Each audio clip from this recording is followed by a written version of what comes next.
بسم اللہ الرحمن الرحیم۔ میرے تمام دیکھنے اور سننے والوں کو السلام علیکم ورحمۃ اللہ وبرکاتہ۔ میں آج بات کروں گی کہ نبی صلی اللہ علیہ وآلہ وسلم کی ولادت کب اور کیسے ہوئی، اور آپ کی پیدائش پر کون کون سے معجزات ہوئے، اور کیسے پوری کائنات نے مل کر نبی صلی اللہ علیہ وآلہ وسلم کا استقبال کیا۔ دوستو، ابھی آپ صلی اللہ علیہ وآلہ وسلم اپنی والدہ کے بطن مبارک میں ہی تھے کہ آپ کے والد کی وفات ہو گئی، جو کہ تجارت کے لیے ملک شام گئے تھے۔ وہاں سے واپس آتے ہوئے مدینہ منورہ میں قبلہ بن بخار میں قیام پذیر تھے۔ یہی وفات پائی اور یہی دفن ہوئے۔ آپ کی ولادت مکہ معظمہ میں یوم اثنین یعنی پیر کے دن ہوئی۔ آپ صلی اللہ علیہ وآلہ وسلم نے خود فرمایا ہے کہ میں پیر کے دن پیدا ہوا ہوں، اور اسی دن مجھ پر پہلی وحی بھی نازل ہوئی۔ یہ ربیع الاول کا مہینہ تھا۔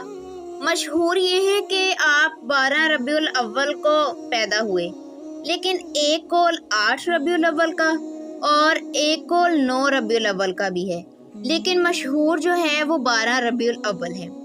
سن عیسوی کے حساب سے جو تاریخ آپ صلی اللہ علیہ وآلہ وسلم کے وجود سے سرفراز ہوئی، وہ 20ویں تاریخ ماہ اپریل 571 بتائی جاتی ہے۔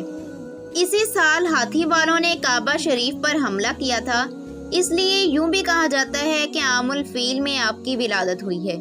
ابرہہ حبشہ کے بادشاہ کی طرف سے یمن کا گورنر تھا۔ اس نے یمن میں ایک کنیسہ بنایا تھا۔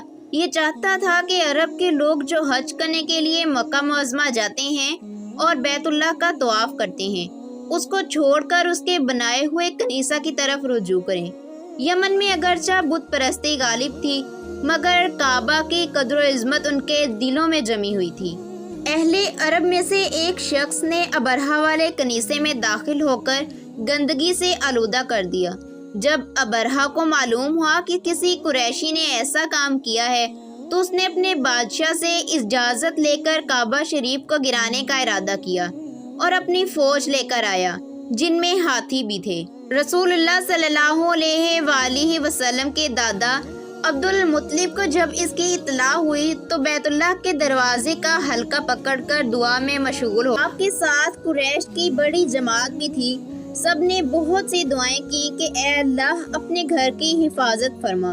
دعا کرنے کے بعد عبد المطلب لوگوں کو اپنے ساتھ لے کر مختلف پہاڑوں پر چلے گئے۔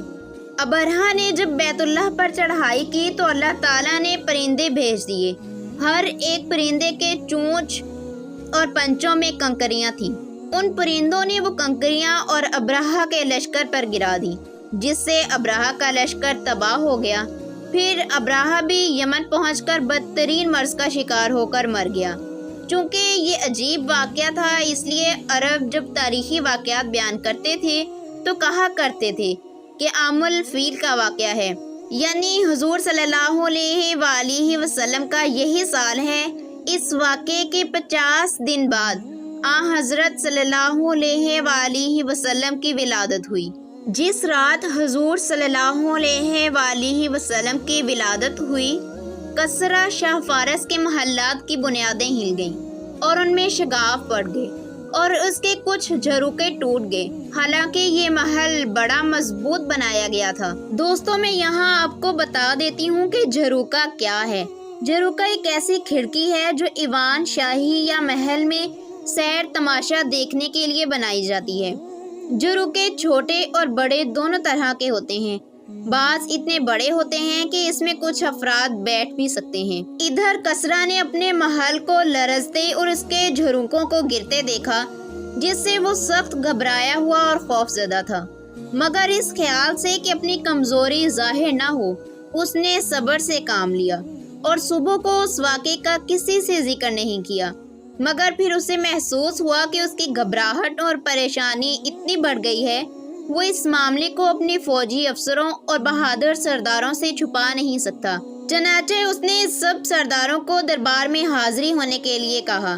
اس کے بعد کسرا نوشیروان نے اپنا تاج سر پر پہنا اور شاہی تخت پر جا کر بیٹھ گیا اور سرداروں کو اطلاع کر دی۔ جب سب جمع ہو گئے تو اس نے کہا کیا تمہیں معلوم ہے کہ میں نے تم لوگوں کو یہاں پر کیوں بلایا ہے؟ درباریوں نے کہا کہ نہیں، ہمیں معلوم نہیں، جناب ہی ہمیں بتلائیں گے۔ ابھی وہ لوگ یہ باتیں کر ہی رہے تھے کہ بادشاہ کے پاس کسی دوسرے علاقے سے ایک خط آیا، جس میں اطلاع دی گئی تھی کہ رات کو آتش کدوں یعنی عبادت گاہوں کی آگ بجھ گئی۔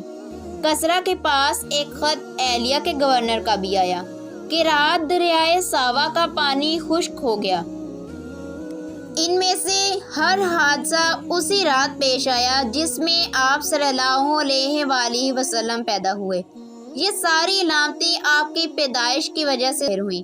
چنانچہ کسرا کو اب تک اپنے ہی واقعے کا رنج و غم کم نہیں ہوا کہ اچانک یہ سب خبریں ملی، جس سے اس کے غم اور گھبراہٹ میں اور اضافہ ہو گیا۔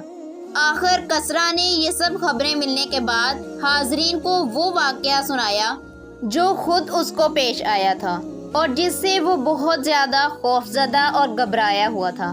محل کا لرزنا، اس میں شگاف پڑ جانا اور 14 کھڑکیوں کا بغیر کسی کمزوری کے گر جانا، یہ ساری باتیں سن کر بڑے راہب نے کہا، خدا بادشاہ کو سلامت رکھے، میں نے بھی اس رات کو ایک خواب دیکھا تھا۔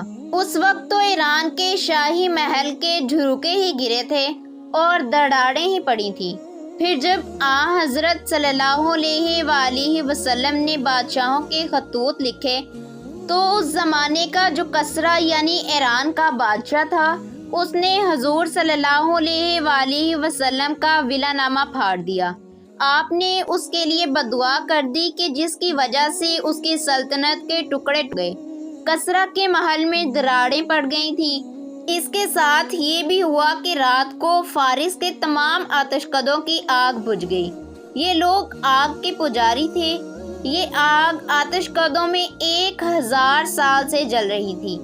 نیز اس واقعے پر دریائے ساوا کا پانی سوکھ گیا، گویا کہ اس میں کبھی پانی تھا ہی نہیں، حالانکہ یہ دریا بہت زیادہ لمبا اور چوڑا تھا۔ حضرت ابو ہریرہ رضی اللہ تعالیٰ عنہ سے روایت ہے، رسول اللہ صلی اللہ علیہ وآلہ وسلم نے فرمایا کہ کسرا ہلاک ہو جائے گا تو اس کے بعد کسرا نہ ہوگا، اور کیسر ضرور ہلاک ہوگا، اس کے بعد کیسر نہ ہوگا، اور ضرور تم ان کے خزانے فی سبیل اللہ خرچ کرو گے۔ دوستو، یہ سارے معجزات اسی رات ہوئے جب آپ صلی اللہ علیہ وآلہ وسلم کی ولادت ہوئی تھی۔ میرے بتانے یا آپ کے سننے میں کوئی غلطی یا کمی کوتاہی ہوئی ہو تو اللہ پاک ہمیں معاف فرمائے۔ چینل کو سبسکرائب کر لیں تاکہ تمام آنے والی ویڈیوز آپ تک پہنچتی رہیں۔ دعاؤں میں یاد رکھیے گا۔